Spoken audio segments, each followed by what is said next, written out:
So yun, what's up, good day, hello mga idol, welcome back to my channel. Ang video natin ngayon, para kay Ma'am Belen.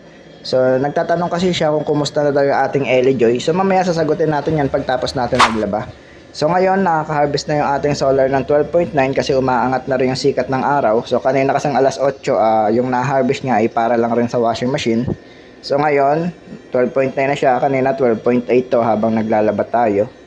Kasi kagabi pa rin to umaandar. So mamaya, yan o, naka-auto reserve na yung ating solar kasi nga walang kuryente ngayon. Ang schedule namin ngayon, 7 AM to 5 PM walang kuryente. So mamaya papakita natin LG natin pagtapos natin maglaba. So ngayon naka-solar tayo kasi walang kuryente at naka-auto reserve na siya kasi nagamit mo na yung 50%. Hindi na siya makakabalik ng Umeco kasi nga walang kuryente. Kaya steady lang siya sa solar. Ito yung solar natin eh. Ito yung Umeco sa kabila. So walang ilaw yung ating Umeco. So yan, nakakapag 13 volts na siya mga idol dahil umaangat na talaga yung sikat ng araw. So tingnan natin yung washing machine natin mga idol. Yan o, nagta 13 na siya. So nagbabago-bago lang yan kasi umaandar yung washing, forward, reverse, forward, reverse. Kaya nagbabago-bago, namamatay-matay rin yung washing. So tingnan natin mga idol. So yan mga idol, medyo madumi na yung tubig ng washing machine natin. So pero kayang-kaya naman ang ating solar. So mga short na lang yan mga idol, tapos may mga pantalon pa doon. Ayun yung susunod natin isasalang. So mamaya i-update ko kayo sa solar natin. So ito na, Ma'am Belen, tapos na tayo maglaba. So time check, 10:19. So nakapag-generate na yung ating solar ng 13.2. So buksan natin yung ilaw para maliwanag. So yan, 13.2. So naka-solar pa rin tayo kasi mamaya pa yung balik ng kuryente dito sa amin alas 5 ng hapon. So ito na yung ating Ellie Joy. So bumili pa ulit ako ng isang Ellie Joy kasi naganda na ako sa performance niya. So yun o, nasa taas.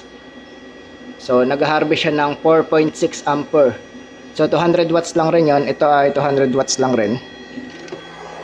So yan, wala pa rin kuryente. So tignan nyo naman, sobrang kapal na ng alikabok. So hindi ko na kasi nalilinisan mga idol. Yan o,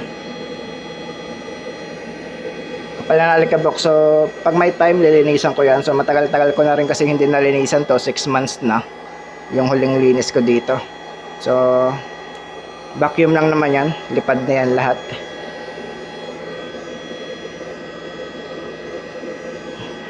So ito yung una kong Ellie Joy Ma'am Belen, magti 3 years na to. So yung isa 6 months na. Nagdagdag kasi ako ng solar panel. So ito ay 200 watts lang rin. Yan, 200 watts lang rin, pati yung nasa taas 200 watts lang rin. So parehas lang sila 200 watts. Pero ang nakakabit dito na solar panel 400 watts. Yung sa taas 200 watts lang. Kaya kung mapapansin nyo, yung input 4.3, ang output 4.6. So konti lang yung itinaas kasi 16 volts lang to. So ito ay nasa 32 volts. Ito yung problema sa Ellie Joy, yung kanyang display. So pero matagal na to ganito mga idol. Pagdating pa lang yan dito sa akin, naglolo ko na talaga tong nasa ilalim. Nawawala-wala na tong nasa taas. So ito ay mga sa tingin ko nasa 12.7 kasi tansya ko na rin yan mga idol. Kasi halos madodoble lang to. 5.4, madodoble yan halos kasi 32 volts yung input. Tapos ang output niya 13.5. Yung nasa taas naman 16 volts lang kasi yon, kaya halos ang itinaas niya ay konti lang. Yan, 4.7, konti lang ang itinaas. So ito ay halos madodoble talaga no, kasi ang input mo 32 volts tapos 5 ampere. So lampas siya ng 5 ampere.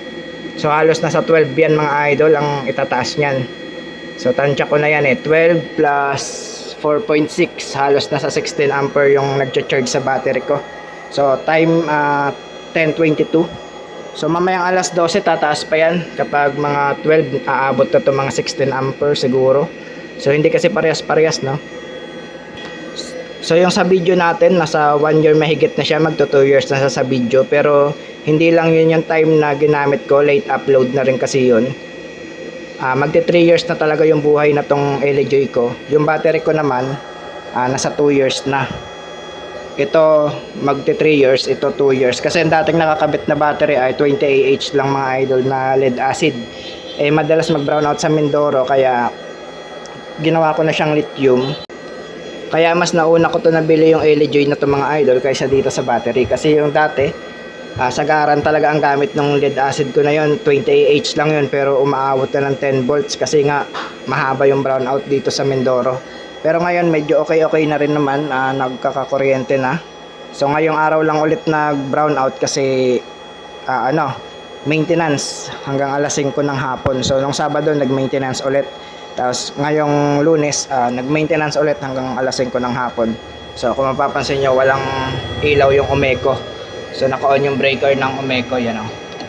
Ito siya. Ito yung sa solar. Yan o, patayin ko yung solar. Yan, patay na rin yung ilaw. Pero yung blower tuloy-tuloy pa kasi mainit pa yung inverter. Nakakonect kasi yung dito sa ating thermostat, yung blower.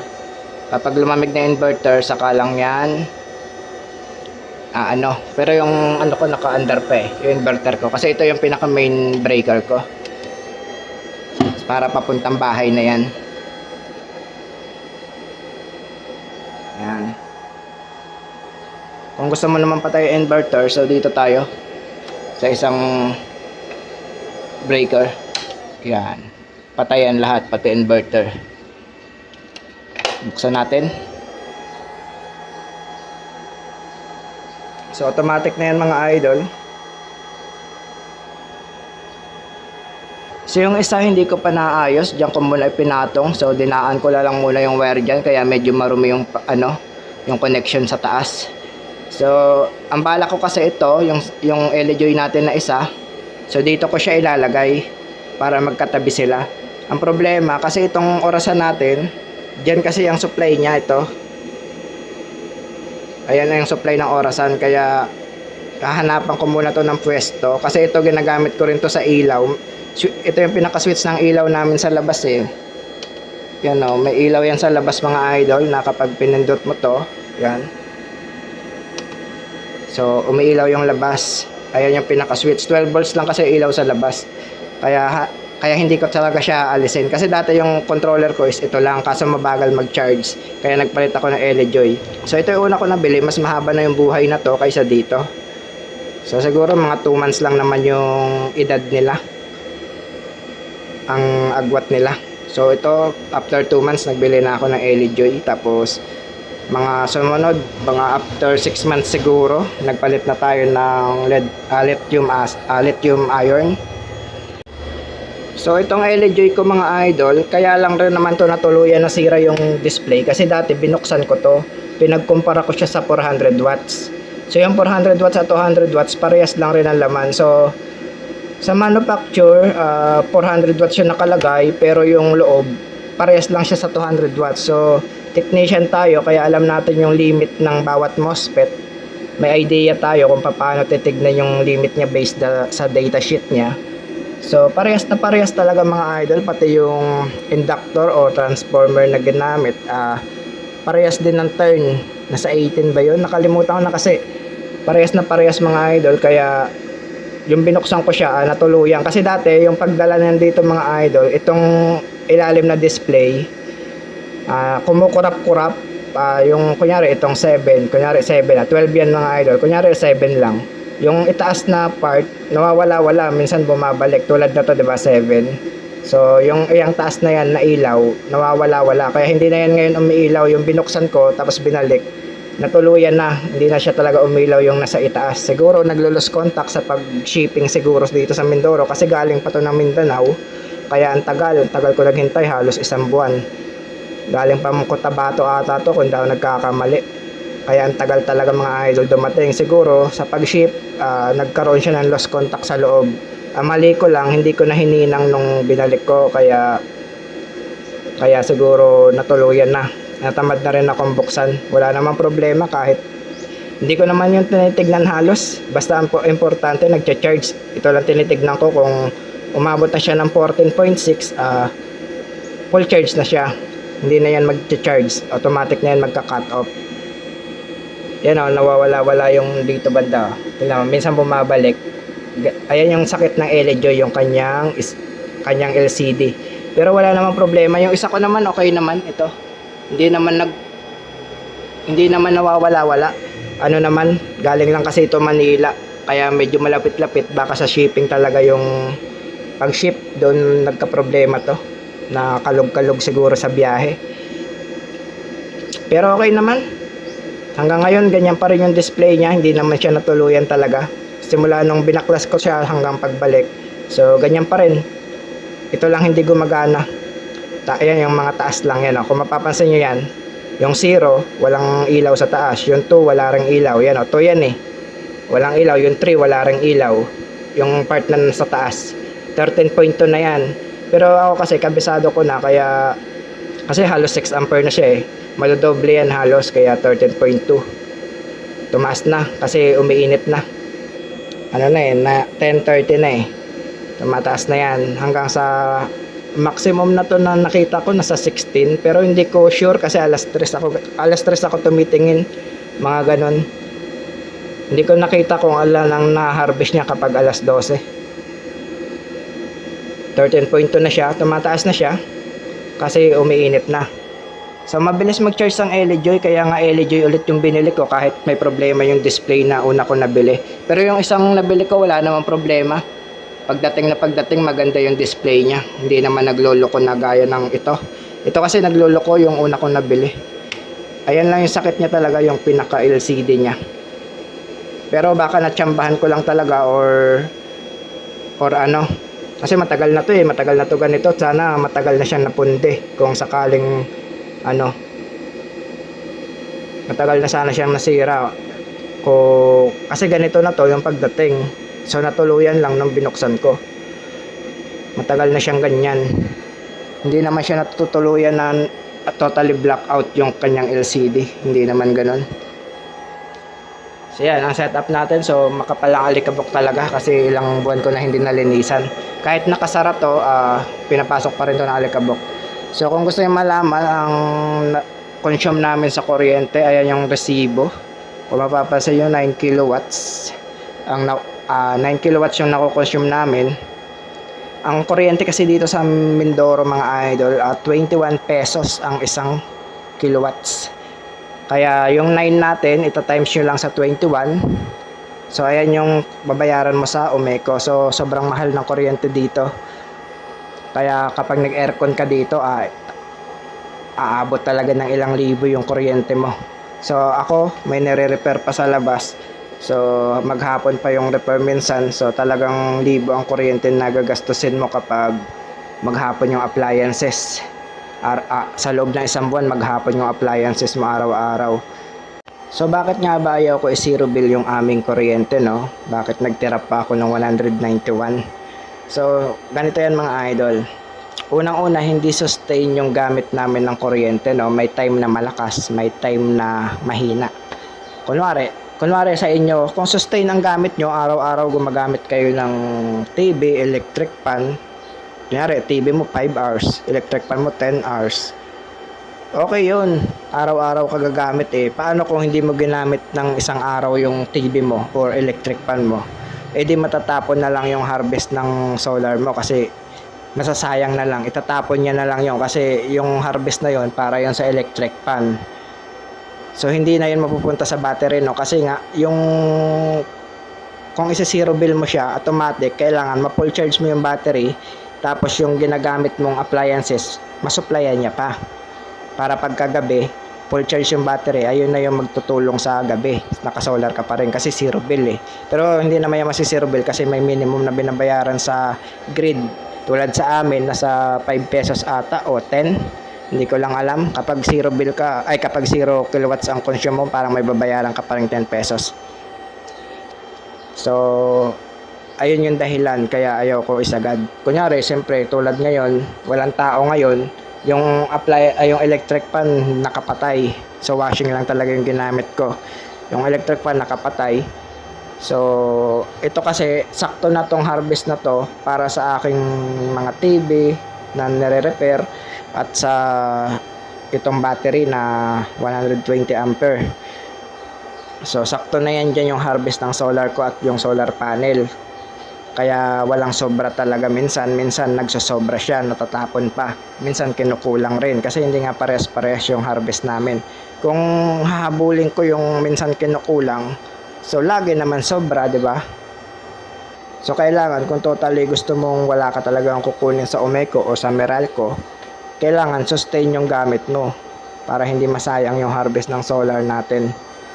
Saka nakadepende rin kasi yan, minsan makulimlim, minsan tag-ulan. So nakadepende rin, kaya hindi mo talaga totally mape-perfect yung 0 kilowatts. So mababawasan lang yung bill mo.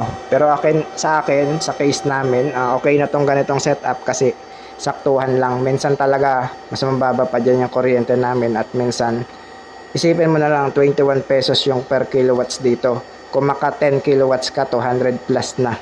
Kung maka 50 kilowatts ka, times mo na lang sa 21 pesos. So libo na yun. Libo na nga abutin. So ito naman bilhin. Yung ating yan, kung mapapansin nyo, wala talaga siyang dito. Wala talaga siyang number. So 13.5 yan. 13.5. Kasi dito nasa 5. 5.3. So mas mahina yung harvest na tong isa. Kasi ibang solar panel yung ginamit ko dito. 200 watts yung nakalagay, pero parang 150 watts lang yung kayang i-harvest. Parang ganun. At saka konti lang yung diferensya ng size nila. Kasi ito, 4 na 100 watts yung nakalagay. Tapos ito, isang 200 watts. Pero ang diferensya lang ng size, halos ganito lang. Halos 100 watts lang siya na may sobrang konti. Kaya parang nasa lang siya, 150 watts lang talaga. Hindi siya totally 200 watts. Ayan o. Yan, medyo kumulimlim. Nag-harvest na lang siya ng 3.9. So ito, medyo kumulimlim din. 6 yan, 5 ampere. Wala lang kasi yung ilaw sa taas. Kabisado ko na yan, ayan, 6 7 7.5 7.6 7.8 8 na yan mga idol. So ang 9, wala kasing ilaw na yung nandito. Yan 9. So yan 11, 12, 13, 14. So yan ang harvest niya, 6 ampere na dito. Yung sa kabila is 4.6. Pansin ko dito mga idol, pag makulimlim, malakas to yung isang solar panel. Pero pag sobrang init, mahina siya mag-harvest. Itong isa naman, kapag makulimlim, mahina mag-harvest. Kapag sobrang init, ang lakas niya mag-harvest yun, 6 ampere. Ano pa lang tayo, 10 pa lang, 10 AM pa lang, 34 volts, 6 ampere. So dapat 6 din yan, kasi ito nakaparallel lang naman, tataas lang dito volts, yung ampere ganun pa rin. So ito, wala naman to nakaparallel, wala naka-series. So yan ano pa rin siya, 17 volts lang yung input niya. Ito ay 17 volts, 4.4. So ito naman 33 volts, 6 na ang na-harvest. So mas malakas yung na-harvest na tong tagwa 100 watts kaysa dito sa 200 watts. Ayan, umabot lang siya ng 5. Ang pinakamataas na to, nakita ko 6.5. So 6.5 lang yung nakita kong pinakamataas niyang na-harvest. So mahina siya kapag sobrang init. Pero kapag makulimlim, malakas to mga idol. Yung isa naman ang mahina, ito naman pag makulimlim. So ayan 14.9 ang na-harvest niya. 14.9 na yan mga idol. Kabisado ko na kasi ito. Halos madodoble kasi ito. Pag dinoble mo yan, aabot ng 12. Kaso may sobra to kasi na ilang volts. Kaya parang nako-convert niya na rin yun ng ampere. So ganun yun. Kasi MPPT to. So 14.2 ang na-harvest niya dito. So wala namang problema. Yung display lang mambilin yung may problema sa LJoy. Ayan yung sakit niya talaga. Pero yung sa akin, sa tingin ko, baka nasira ko lang or sa pag-ship. Kasi yung isa ko wala namang problema ito. Wala naman, din naman nagluloko yung display. So ito lang. Pero itong isa, 6 months pa lang. Mga 6 months siguro o 5 months. Hindi ko natanda kung kailan ko binili. So ito, matagal na talaga to. Magti 3 years na to. Kaya subok ko na yung LJoy kahit may problema yung display niya, Pero kabisado ko na. Halos nadodoble lang naman yung input. Kung 6 volts kung 6 ampere to, yan 6.2, halos nasa 13, 'di ba? Kaso may sobra tayo ilang voltahe, kaya 14.2 yung niya, yung output. 13.6, 14.2. I-times mo na lang 'yon. kung anong watts ko ilang tag times mo yun, ayun yung na-harvest niya ng alas 10. So times ko muna ha, tingnan natin. So yan, times natin 13.6 times 14.6. Ayan, 14.7 na. Pero sa 14.6 ko siya times, umaabot siya ng 198 watts sa alas 10. 10:48, 198 na yung ina-harvest ng ating solar panel. So, pero kasi yan mga idol, pagpasok pa lang yan dito, bawas na yan dahil mahaba-haba rin yung wire papuntang bubong, nasa 10 meters din. So, may power loss na tinatawag. Lahat ng solar panel mga idol, hindi umaabot, hindi sumasakto. Kunwari 100 watts, hindi yan talaga sakto 100 watts yung na-harvest. Minsan 80 watts lang yan, minsan 90 watts. So, iba-iba yan, no? Depende sa solar panel mo. So, hindi yan talaga totally na pag sinabing 100 watts talaga yung ma-harvest niyan. Hindi. So, base lang yan doon sa ginawa nilang pag-testing. So, ayun yung maximum, pero hindi yan talaga totally na 100 watts pag actual mo na ang ginamit. So, ito, bawat solar panel ko halos nasa 80 watts lang yung na-harvest. Nasa 80 o 70 minsan. Depende kasi sa sikat ng araw rin eh.